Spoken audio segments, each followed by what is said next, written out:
Remue ménage. Remue ménage.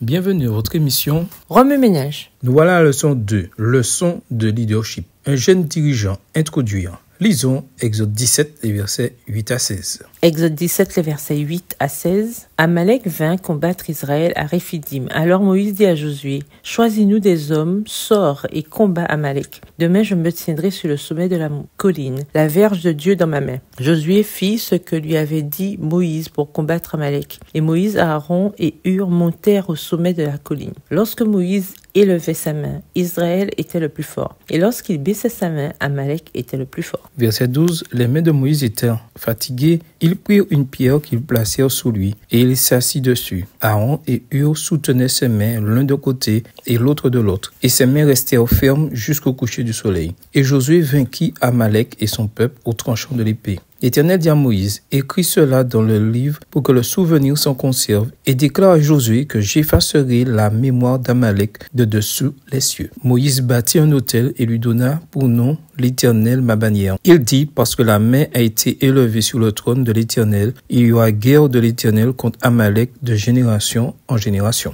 Dans le monde actuel de la célébrité instantanée et des succès obtenus du jour au lendemain, Josué offre un contre-récit puissant sur le développement prudent et diligent du leadership. Le livre de Josué s'ouvre sur le campement des Israélites aux frontières de Canaan. Ils sont prêts, enfin, à recevoir la terre que Dieu avait promis de donner aux descendants d'Abraham. Tous les événements de l'histoire de la nation dirigeaient les regards vers ce moment critique, la conquête de Canaan et finalement l'occupation de la terre que Dieu avait juré de leur donner. La responsabilité de diriger les enfants d'Israël incombait à un homme du nom de Josué. Les Israélites le connaissaient bien. Il avait été l'assistant le plus proche de Moïse pendant les 40 dernières années. Lui seul avait eu le privilège d'accompagner Moïse sur le mont Sinaï, là où Dieu avait donné à ce dernier les instructions pour la construction de son tabernacle et pour le service du sanctuaire. Exode 24, verset 13. Personne d'autre n'avait pu voir de près les responsabilités qui incombaient à Moïse. Pendant les années d'errance dans le désert, Josué fut témoin de tout.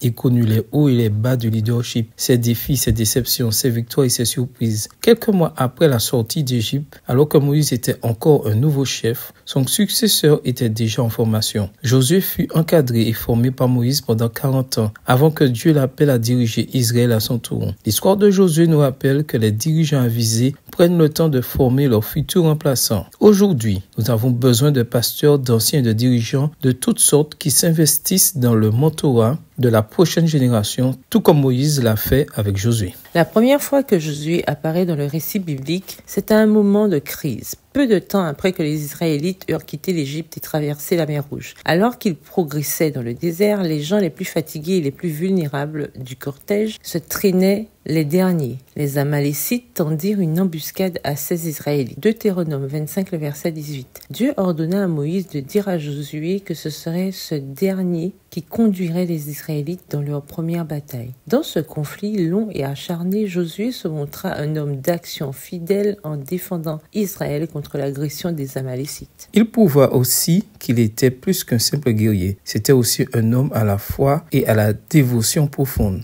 Alors qu'il était encore un jeune homme, à un âge où beaucoup aspirent à l'action, il se contenta de rester au tabernacle, d'attendre Moïse et de l'aider en cas de besoin. Exode 33, verset 11. Josué savait s'adapter. Il était capable d'intervenir et de mener les batailles les plus difficiles, mais aussi de servir dans un sanctuaire paisible en tant qu'humble serviteur de Moïse. La fidélité de Josué dans ses petites responsabilités permit à Moïse de lui confier de plus grandes responsabilités. Dieu a besoin de dirigeants qui n'attendent pas quelque chose de grand, mais qui font les petites choses avec excellence. Luc 16, verset 10. La véritable force de caractère de Josué se révéla lorsque les Israélites installèrent leur camp à Kades Barnéa, que Moïse envoya Josué avec 11 autres hommes pour espionner le pays de Canaan. Au retour de leur mission, 10 des espions convainquirent l'assemblée que le pays de Canaan était impossible à conquérir et que tout compte fait, ils auraient mieux fait de rester en Égypte ou de mourir dans le désert. En dépit de la forte pression de leur père, Josué et Caleb maintinrent que Dieu pouvait facilement livrer Canaan entre leurs mains. Leur loyauté envers Dieu fut inébranlable. La Bible dit que Josué et Caleb restèrent fidèles à Dieu, Nombre 32, verset 12, malgré une rébellion totale dans le camp. L'allégeance ultime de Josué était à Dieu. Il n'avait pas peur de se démarquer de la foule lorsque la majorité allait dans le mauvais sens. Tout au long des 40 années d'errance dans le désert qui s'en suivirent,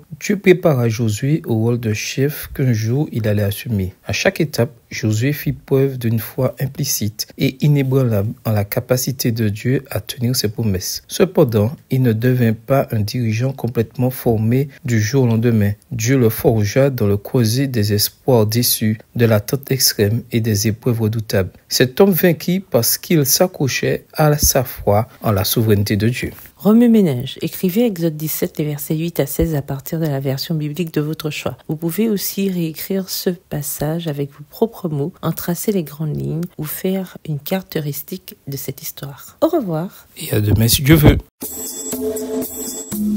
Remue-ménage. Remue-ménage.